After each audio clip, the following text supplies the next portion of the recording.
Now to President Donald Trump making claims about vulnerabilities and fraud in U.S. elections. The president going as far as to allege officials he appointed in his previous administration were covering up the information. As ABC's Olivia Rubin reports, it all comes as part of his effort to pass new voter ID legislation, and just months ahead of the high-stakes midterm elections.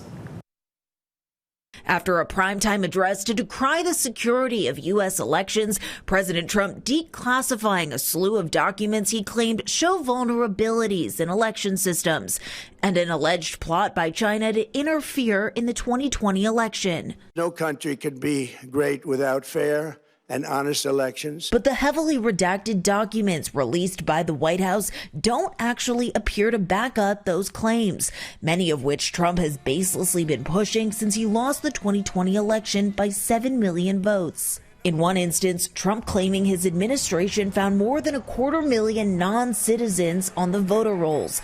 But the documents don't show exactly how they got those numbers. And at no point did the president prove people cast ballots who shouldn't have. Several states pushing back on those claims. The Republican Secretary of State in Georgia saying the Peach State, quote, remains the gold standard for those who want secure, accessible, and fair elections.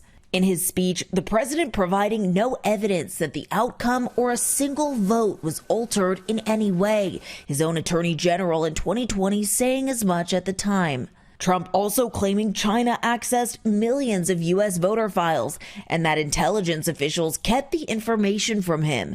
But the records describe China's efforts to obtain, not alter, the records, which in many cases are publicly available. And some of the very documents released by the White House last night concluded that China did not attempt to influence the outcome of the 2020 election. Democrats now warning Trump is laying the groundwork for challenging future election results with midterms less than 4 months away. Laying the foundation to be able to tell America after Election Day that the election was corrupt and therefore should not be respected.